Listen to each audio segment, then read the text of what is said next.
and my fear just pull me away, pull me away. आज मैं बात करना चाहता हूँ लॉकडाउन पीरियड की। और इस दरमियान न्यूजीलैंड में 6 हफ्ते का लॉकडाउन हुआ था। अब लॉकडाउन नहीं है, लेकिन कई देशों में दुनिया भर लॉकडाउन अभी भी जारी है। और चर्चा करूँगा उन फिल्मों की या मूवीज़ की और टीवी शोज़ की जो मैं देख पाया ड्यूरिंग लॉकडाउन। काफ़ी बिज़ी था काम से, लेकिन फिर भी थोड़ी बहुत फिल्में देखी, तो चर्चा उन्हीं के बारे में करना चाहता हूँ। और लॉकडाउन जब जैसे जैसे शुरू हुआ तो नॉस्टैल्जिक फीलिंग बहुत ज़्यादा हो गई। पुराने दोस्त जिनको भूल ही चुका था, उनसे बात करने की कोशिश। और बस 20-25 साल पहले जो ज़िंदगी जी रहा था उसके बारे में रिफ़्लेक्ट करने लगा। एक एपिसोड भी बनाया, Top 5 films of the 2000s, the first big decade where I really got into Bollywood. और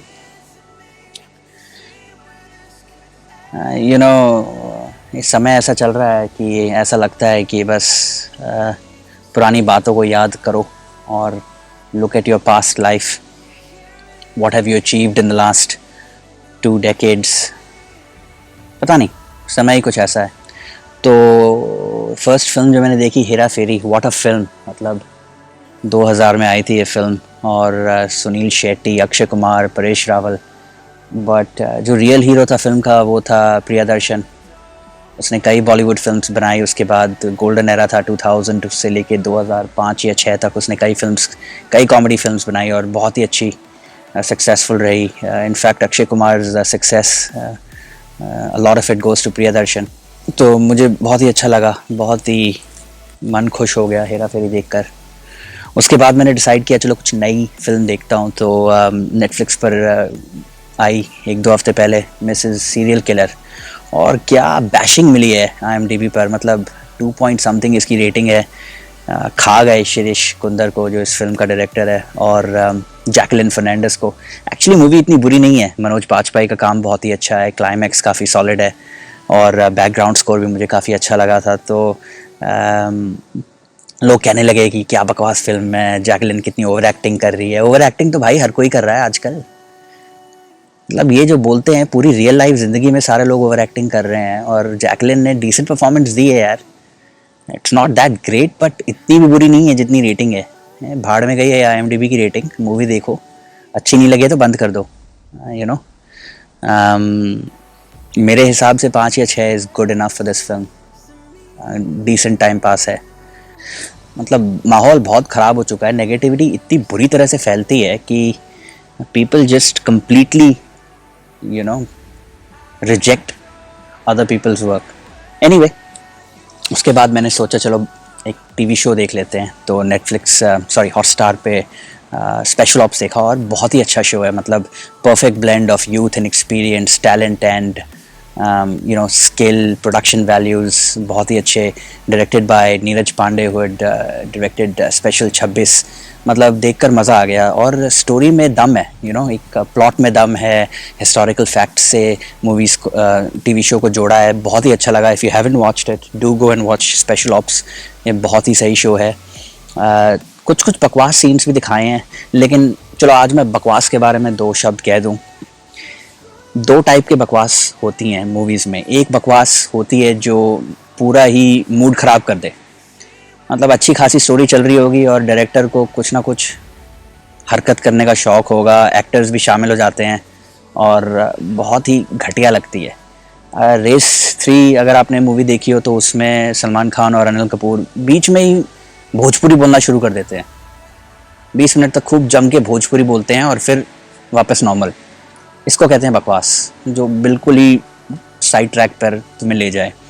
और एक होती है क्लास बकवास, मतलब पता चल रहा है कि ये बकवास कर रहा है लेकिन फिर भी अच्छा लगता है।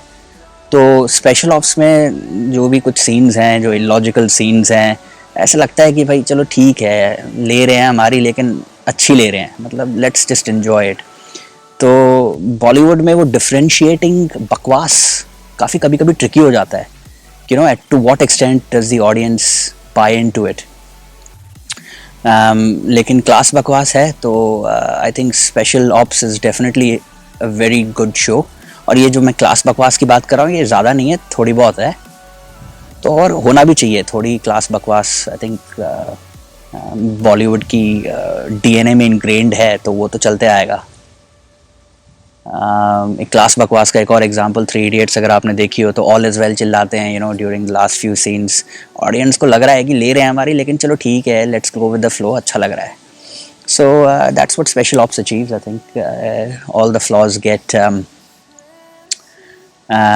इग्नोर्ड, और ऐसा ही होना चाहिए। When you make such a good product, then छोटी मोटी गलतियाँ चलती हैं यार।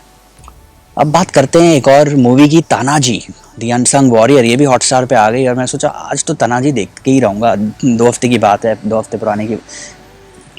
पहले की बात है। मैं बोलूँ आज तो तानाजी देखूँगा।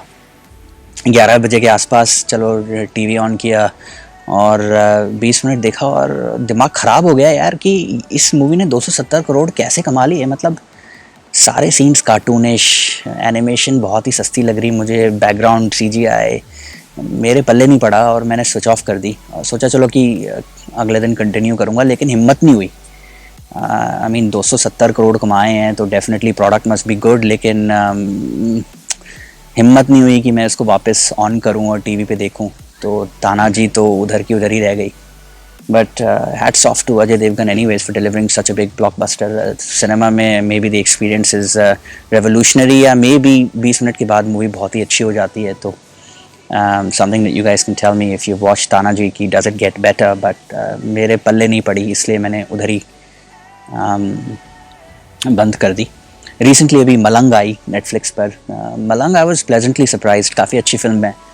ड्रग्स का थोड़ा ज़्यादा यूज़ दिखाया है, लेकिन ऑब्वियसली गोवा में शूट कर रहे हो, और यंग लोग हैं, अनिल कपूर है, एवरग्रीन, तो चलता है। But the product was pretty good. और I think with Malang, at the end of the day, जो मैं ले जाता हूँ with me is Kunal Kemu. That guy is doing great roles, and I wish him all the best. I hope that he really takes off, because कलंक में उसका काम मैंने देखा, मुझे बहुत अच्छा लगा, और अब मलंग में उसका काम मुझे बहुत अच्छा लगा। So he's one actor definitely to watch out. Main lead में तो नहीं चला, लेकिन these side roles and strong villainous type characters fit him well. So I wish him all the best, and I hope that I see more of him. तो मलंग से मैं काफ़ी impressed हूँ। 60 करोड़ के आसपास कमाए। It should have done more in my opinion after looking at the product.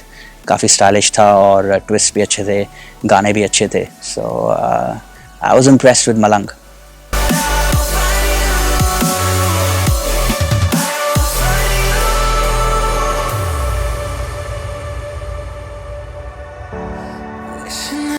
तो Netflix पे 2-3 फिल्में और आई हैं, थप्पड़, छपाक, पंगा, और नेटफ्लिक्स पे या अमेज़ॉन प्राइम पर, जो भी है। हिम्मत नहीं हुई अभी, हिम्मत जुटा रहा हूँ कि चलो कभी ना कभी ये मूवी ज़रूर देखूँगा, लेकिन फिर सोचता हूँ कि तानाजी को मैं अभी नहीं देख पा रहा, तो ये फिल्में कैसे देख पाऊँगा। कुछ ऐसी फिल्में होती हैं जो स्किप कर देनी चाहिए। I am sure these films are definitely worth watching, but मेरी अभी हिम्मत नहीं हो रही। पता नहीं क्यों मेरे हाथ बंधे हैं, ये रिमोट गायब हो जाता है अचानक जब मैं ढूंढने लगता हूँ टीवी चलाने के लिए, समझ नहीं आ रहा मुझे। बट शायद डेस्परेट टाइम्स आएंगे और मैं ये फिल्में देखूँगा बैक टू बैक। होपफुली तीनों फिल्में एक ही रात को निकल जाऊँगा, लेकिन अनटिल देन, मतलब मिसेस सीरियल किलर देख चुका, तो ये films obviously are much more critically acclaimed, इनको तो देखना बनता है। बट अगर किसी ने देखी हो तो please honestly tell me, are these entertaining, is there value in watching these films, या काफ़ी डिप्रेसिंग या सैड है, maybe that turns me off. अभी वैसे ही नॉस्टैल्जिक फीलिंग आ रही है, वैसे ही डिप्रेशन चल रहा है दुनिया भर, ज़्यादा और डिप्रेस नहीं होना चाहता, शायद इसलिए ये मूवीज़ नहीं देख रहा। लेकिन लेट्स सी, अभी जून में कुछ नई रिलीज़ेस आएंगी, स्पेशली गुलाबों से ताबुश, तो शायद उसको देख लूँ। लेकिन सब ठीक चल रहा है अभी, मतलब बॉलीवुड एंथुसियास्ट हूँ, ये काम तो करना ही पड़ेंगे।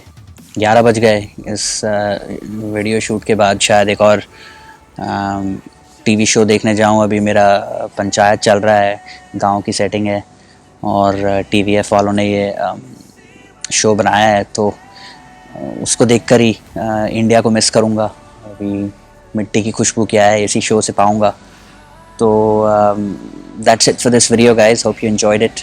Do share your experiences. आप लोग लॉकडाउन में क्या कर रहे हो? Hopefully no badmashi. Everyone's at home and contemplating on life, contemplating on whatever it is that you're contemplating. Wishing that I could run away with you. Imprisoned by fear, just pull me away, pull me away. Secret fantasies of me.